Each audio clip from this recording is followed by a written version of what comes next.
வணக்கம். இன்னைக்கு நாம வேல் மாறல் பத்தி தெரிஞ்சுக்க போறோம். இது வெறும் வார்த்தைகள் கோர்த்த ஒரு பாடல் மட்டும் இல்ல, இது ஒலி வடிவில் இருக்கிற ஒரு தெய்வீக கவசம். இந்த சக்தி வாய்ந்த தமிழ் மந்திரத்தோட ரகசியங்களையும் அது நமக்கு எப்படி ஒரு பாதுகாப்பா அமையுதுன்னு நாம விரிவா பார்க்கலாம் வாங்க. வேலும் மயிலும் துணை. இந்த ஒரு சின்ன வரி ஒரு மிகப்பெரிய நம்பிக்கையோட ஆரம்பம்.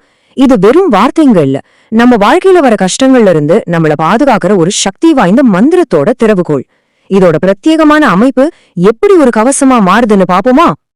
இந்த மந்திரத்தோட ஆழத்தை புரிஞ்சுக்கிறதுக்கு நாம முதல்ல அதோட மையத்துக்கு போகணும். அந்த மையம் எது தெரியுமா? நம்ம தமிழ் கடவுளான முருகப்பெருமானோட கையில இருக்கிற அந்த சக்தி வாய்ந்த வேல் தான். இங்கதான் ஒரு முக்கியமான விஷயத்த நம்ம புரிஞ்சுக்கணும்.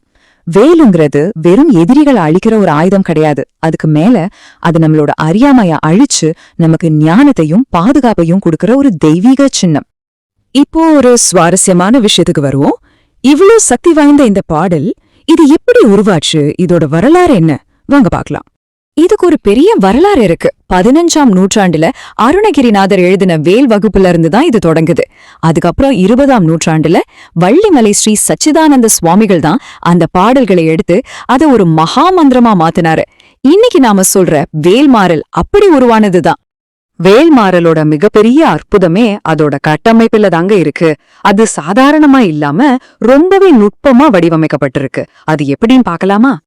இதுதாங்க வேல்மாறலோட ஸ்பெஷாலிட்டி.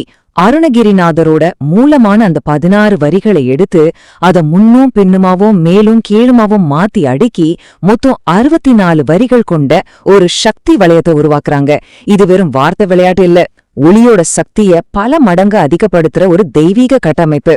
இந்த முழு பாடலுக்கும் அச்சாணியா அதோட ஆணி வேரா ஒரு வரி இருக்கு. அதுதான் இது. திருத்தணியில் உதித்தருளும் ஒருத்தன்மலை கருத்தன்மயில் நடத்துகுகன் வேலே. இந்த ஒரு வரிதான் மந்திரத்தோட இதயம். மத்த எல்லா வரிகளும் இந்த மையத்தை சுத்தி தான் பின்னப்பட்டிருக்கு. ஒவ்வொரு தடவையும் இந்த வரி வரும்போது மந்திரத்தோட சக்தி பல மடங்கு பெருகுது. சரி, இந்த மாதிரியான ஒரு அமைப்புக்கு ஏன் இவ்ளோ முக்கியத்துவம் தராங்க? ஏன்னா இது நமக்கு உறுதியான பாதுகாப்பையும் மன அமைதியும் கொடுக்கும்னு நம்பப்படுது. இந்த மந்திரம் எப்படி ஒரு கவசமா வேலை செய்யுதுங்கிறதுக்கு இந்த வரிகள் ஒரு சிறந்த உதாரணம். துதிக்கும் அடியவர்க்கு ஒருவர் கெடுக்க இடர் நினைக்கின் அவர் குலத்தை முதல் அறக்களையும் எனக்கு ஒரு துணை ஆகும்.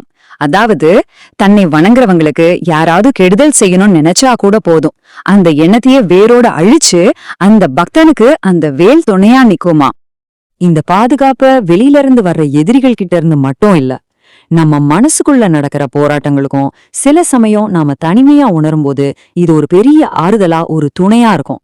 நாம தனியா நடக்கும்போது அந்த தெய்வீக துணை எப்படி நம்ம கூடவே வருங்கிறத இந்த வரிகள் ரொம்ப அழகா சொல்லுது. தனித்து வழி நடக்கும் எனதும் இடத்தும் ஒரு வலத்தும் இருபுறத்தும் அருகடுத்து இரவு பகல் துணைதாகும். நான் தனியா இருந்தாலும் சரி, என் இடது பக்கமோ வலது பக்கமோ ராத்திரி பகலா அந்த வேல் எனக்கு துணையா இருக்கும்னு சொல்ற இந்த நம்பிக்கை ஒரு அசைக்க முடியாத ஆன்மீக பலத்தை கொடுக்குது. சுருக்கமா சொல்லணும்னா, வேல் மாறலை நாம சொல்லும்போது அதிலிருந்து வர ஒலி அதிர்வுகள் நம்மளோட மனசு, உடல், ஆன்மா இது எல்லாத்துக்கும் ஒரு முழுமையான பாதுகாப்பையும் ஒரு நல்ல வாழ்க்கையும் கொடுக்கும்னு ஒரு ஆழமான நம்பிக்கை இருக்கு. கடைசியா பாத்தீங்கன்னா, வேல் மாறல்ங்கிறது வெறும் ஒரு பாடல் மட்டும் கிடையாது, அது ஒருபோதும் குறையாத ஒரு வலிமையோட ஆதாரம். இதுல ஒரு நல்ல விஷயம் என்னன்னா, இது எல்லாருக்குமானது. எந்த பின்னணியிலிருந்து வந்தாலும் சரி, யாருக்கெல்லாம் மன அமைதியும் தைரியமும் தேவையோ அவங்க எல்லாருமே இதை ஒரு ஆன்மீக கருவியா பயன்படுத்திக்கலாம். இதெல்லாம் கேட்கும்போது நம்ம மனசுல ஒரு கேள்வி எழும். பல நூற்றாண்டுகளுக்கு முன்னாடி உருவாக்கப்பட்ட இந்த ஒலி அமைப்புகளுக்குள்ள அப்படி என்ன சக்தி இருக்கு? அது எப்படி இன்னைக்கு இருக்கிற நம்ம நவீன வாழ்க்கையில கூட நமக்கு ஒரு ஆறுதலையும் ஒரு பெரிய பலத்தையும் கொடுக்குது?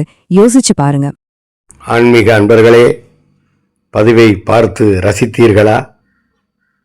நீங்கள் அனைவரும் மறந்துவிடாமல் நம்முடைய ஞானபாரதம் யூடியூப் சேனலை சப்ஸ்கிரைப் செய்துவிட்டால் நாங்கள் போடக்கூடிய அத்தனை விதமான ஆன்மீக பதிவுகளும் உங்களை வந்து சேரும்.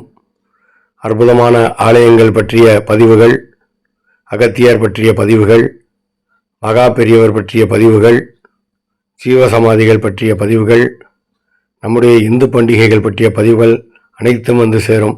எனவே நம்முடைய சேனலை சப்ஸ்கிரைப் செய்யுமாறு கேட்டுக்கொள்கிறோம். வாழ்க வளமுடன்.